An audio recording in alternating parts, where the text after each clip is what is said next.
Timnas Indonesia merilis daftar skuad untuk menghadapi Jepang dan Arab Saudi dalam lanjutan kualifikasi Piala Dunia 2026 zona Asia pada bulan ini. Tim asuhan Shin Tae-yong akan menghadapi Jepang pada tanggal 15 November dan Arab Saudi pada tanggal 19 November. Dua pertandingan ini berlangsung di Stadion Utama Gelora Bung Karno, Jakarta.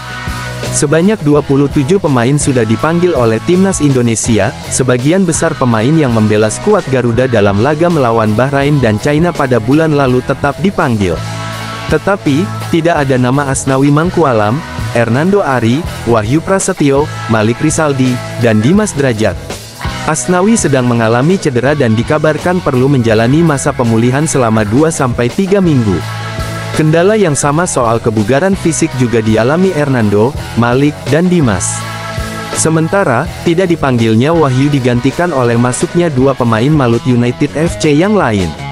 Siapa lagi kalau bukan duet kembar Yakob Sayuri dan Yance Sayuri, belakangan dua pemain kelahiran tanggal 22 September tahun 1997 absen dari membela Timnas Indonesia karena cedera. Selebihnya, skuad Timnas Indonesia masih diisi oleh nama-nama yang memang menjadi andalan Shin Tae-yong. Di posisi kiper ada Maarten Paes, Nadeo Argawinata, dan Muhammad Riyandi. Sektor belakang dihuni Pratama Arhan, Rizky Ridho, Jordi Amat, Sandy Walsh, Justin Hubner, Sain Patinama, Jay Izes, Kelvin Verdong, Muhammad Ferrari, Yance, dan Nis Hilgers. Witan Sulaiman, Ricky Kambuaya, Egy Maulana Fikri, Marcelino Ferdinand, Yakob Sayuri, Ivar Jenner, Nathan Chuaon, Tom Haye, dan Eliano Reijenders. Sementara itu di lini depan ada Rafael Struijk, Ramadan Sananta, Ragnar Oratmangun, dan Hoki Caraka. Skuad Timnas Indonesia, kiper, Nadeo Argawinata, Borneo FC, Muhammad Riyandi Persis Maarten Paes FC Dallas. Bek, Pratama Arhan, Suwon FC, Rizky Ridho Persija, Jordi Amat Johor Darul Tazim, Sandy Walsh Mechelen, Justin Hubner, Wolverhampton Wanderers, Sain Patinama Upen, Jay Izes Venezia, Kelvin Verdong, NEC Nijmegen, Muhammad Ferrari Persija, Nis Hilgers Twente, Yance Sayuri, Malut United. Gelandang, Witan Sulaiman Persija, Ricky Kambuaya, Dewa United, Egy Maulana Fikri, Dewa United, Marcelino Ferdinand, Oxford United, Yakob Sayuri, Malut United, Ivar Jenner, Jong Utrecht, Nathan Chuaon, Swansea City, Tom Haye Almere City, Eliano Reijenders PEC Zwolle. Penyerang, Rafael Struijk Brisbane Roar, Ramadan Sananta Persis Ragnar Oratmangun, Dender Hoki Caraka PSS. Pelatih Timnas Indonesia, Shin Tae-yong, sudah mengumumkan 27 pemain untuk menghadapi Jepang dan Arab Saudi. Dari 27 pemain itu, ada 5 nama yang dicoret Shin Tae-yong. Kelima pemain itu adalah Asnawi Mangkualam, Hernando Ari, Malik Rizaldi, Dimas Drajat, dan Wahyu Prasetyo. Shin Tae-yong tentu saja mempunyai banyak alasan mencoret 5 pemain itu. Mayoritas pemain-pemain yang dicoret itu mengalami cedera saat membela klubnya masing-masing. Asnawi Mangkualam mengalami cedera saat membela klub asal Thailand, Port FC. Hernando Ari mengalami cedera bahu saat membela Persebaya Surabaya di Liga 1 2024/2025. Rekan Hernando Ari di Persebaya, Malik Rizaldi juga mengalami cedera saat melawan PSM Makassar beberapa waktu lalu. Shin Tae-yong juga tidak memanggil Dimas Drajat, striker Persib Bandung itu juga cedera saat membela Maung Bandung melawan Persik Kediri beberapa waktu lalu. Terakhir nama yang dicoret adalah Wahyu Prasetyo. Bek asal Malut United tidak dipanggil karena sudah hadirnya Justin Hubner. Sebelumnya kelima pemain itu dipanggil Shin Tae-yong untuk menghadapi Bahrain dan China pada 10 dan tanggal 15 Oktober tahun 2024. Kini, kelima pemain itu tidak diikutsertakan untuk menghadapi Jepang dan Arab Saudi pada 15 dan tanggal 19 November tahun 2024. Shin Tae-yong juga sudah menemukan 5 pemain penggantinya. Di posisi penjaga gawang, Shin Tae-yong memanggil Muhammad Riyandi asal Persis Solo untuk menggantikan Hernando Ari. Si kembar asal Malut United yakni Yakob Sayuri dan Yance Sayuri kembali dipanggil Shin Tae-yong. Yakob Yance datang menggantikan Asnawi Mangkualam dan Malik Rizaldi. Shin Tae-yong juga memanggil lagi Ramadan Sananta untuk menggantikan Dimas Drajat. Terakhir, pengganti Wahyu Prasetyo di Timnas Indonesia adalah Justin Hubner. Justin Hubner sebelumnya tidak bisa bermain melawan Bahrain dan China, adapun timnas Indonesia akan menghadapi Jepang pada laga kelima grup C putaran ketiga kualifikasi Piala Dunia 2026 zona Asia. Laga itu digelar di Stadion Utama Gelora Bung Karno SUGBK Senayan, Jakarta Pusat, Jumat tanggal 15 November tahun 2024.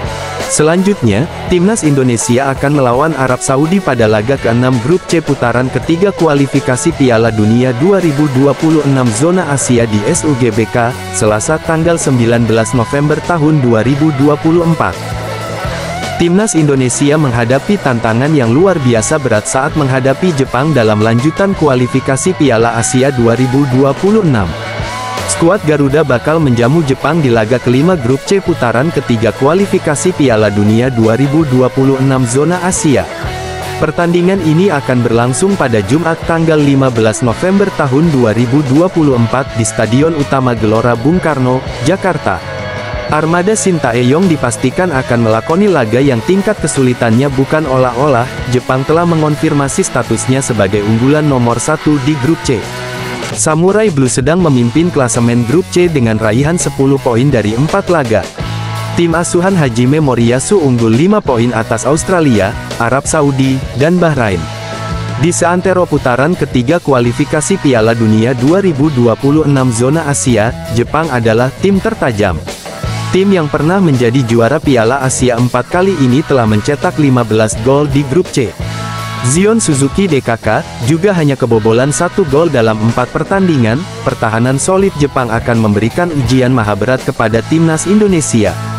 Faktanya, setelah Jepang kalah 1-2 dari Iran di perempat final Piala Asia 2023 pada tanggal 3 Februari lalu, belum ada lagi lawan yang mampu menjebol gawang mereka. Setelah Piala Asia 2023, Jepang mengalahkan Korea Utara 1-0 dan 3-0 di putaran kedua kualifikasi Piala Dunia 2026 zona Asia. Hasil laga kedua melawan Korut adalah kemenangan WO pemberian AFC. Hasil WO diberikan AFC setelah Korut menolak menjamu Jepang karena isu penyebaran virus penyakit menular di negeri bunga sakura. Berikutnya, Jepang memukul Myanmar 5-0 dan Suriah 5-0 untuk menutup putaran kedua kualifikasi. Di putaran ketiga, Samurai Blue berturut-turut mengalahkan China 7-0, Bahrain 5-0, dan Arab Saudi 2-0. Gawang Jepang baru kemasukan gol dalam laga melawan Australia yang berakhir dengan skor 1-1. Namun, Australia hanya mencetak gol lewat bunuh diri bek Jepang, Shogo Taniguchi. Artinya, dalam 720 menit pertandingan terakhir, tidak ada pemain lawan yang bisa menjebol gawang Jepang.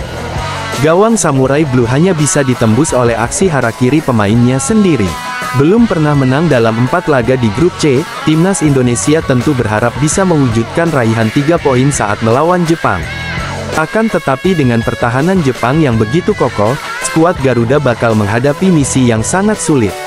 Timnas Indonesia mendapatkan kabar baik jelang melawan Jepang dan Arab Saudi dalam laga lanjutan putaran ketiga kualifikasi Piala Dunia 2026 zona Asia. Timnas Indonesia dijadwalkan akan menjamu Jepang pada tanggal 15 November tahun 2024 dan Arab Saudi pada tanggal 19 November di Stadion Utama Gelora Bung Karno SUGBK Senayan, Jakarta. Jelang menghadapi pertandingan ini, timnas Indonesia bisa dikatakan mendapatkan kabar bagus. Hal ini karena salah satu penyerang andalan timnas Jepang, Ayase Ueda, dikabarkan mengalami cedera serius. Pemain berusia 26 tahun tersebut mengalami cedera saat memperkuat Feyenoord melawan Ajax Amsterdam di Eredivisie, Kamis tanggal 31 Oktober tahun 2024. Setelah pertandingan tersebut, pelatih Feyenoord mengatakan bahwa dia khawatir tak bisa mengandalkan Ayase Ueda dalam laga selanjutnya karena cedera. Tak hanya pelatih asal klub Belanda itu yang khawatir, juru taktik timnas Jepang, Hajime Moriyasu, memikirkan hal yang sama. Pelatih berusia 56 tahun tersebut mengaku bahwa dia memang belum mengumpulkan informasi soal Ayase Ueda secara akurat. Akan tetapi, saat melihat pertandingan antara Feyenoord vs Ajax, dia menilai Ayase Ueda mengalami cedera hamstring. Ueda diganti pada menit ke-40 dan dia diyakini mengalami cedera serius. Apabila cedera hamstring memang dialami oleh pemain berusia 26 tahun tersebut, Moriyasu tentu tak akan memanggilnya. Saya belum dapat mengumpulkan informasi yang akurat, tetapi dari apa yang saya lihat dalam pertandingan, tampaknya itu adalah cedera hamstring, ujar Hajime Moriyasu sebagaimana dikutip bolasport.com dari Nikkan Sports, Sabtu tanggal 2 November tahun 2024. Jadi kami harus mempertimbangkan kemungkinan dia tidak dapat dipanggil lagi, ucapnya. Hajime Moriyasu mengakui bahwa Ueda adalah salah satu penyerang bagus buat klubnya maupun timnas Jepang. Ueda bahkan telah mencatatkan 30 caps bersama Jepang termasuk saat melawan timnas Indonesia. Ayase Ueda sudah sempat tampil menghadapi timnas Indonesia pada Piala Asia 2023 yang berlangsung pada Januari lalu. Dalam pertandingan melawan timnas Indonesia ini, penyerang andalan Jepang itu mencetak brace.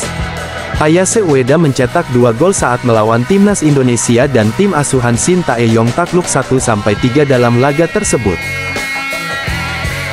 Tak hanya tajam dalam laga melawan timnas Indonesia, dalam putaran ketiga kualifikasi Piala Dunia 2026 zona Asia ini, Ueda bahkan telah mencetak 2 gol saat melawan Bahrain pada tanggal 10 September lalu. Ketajamannya tak perlu diragukan lagi di mana dia selalu menjadi starter dalam 4 laga yang telah dilakoni Jepang di putaran ketiga ini. Karenanya, bukan hal aneh apabila Hajime Moriyasu ingin kembali memanggilnya buat memperkuat Jepang dalam laga lanjutan nanti. Dia adalah pemain yang telah bekerja keras untuk tim dan Jepang, kata Moriyasu. Namun, dalam situasi ini Moriyasu mengaku bahwa dia ingin bisa memanggil Ueda saat berada dalam kondisi terbaiknya. Untuk itu, dia mengaku akan menyemangati sang pemain apabila memang mengalami cedera serius dan harus fokus pada pemulihan. Moriyasu mengaku ingin melihat Ayase Ueda bisa segera pulih nantinya.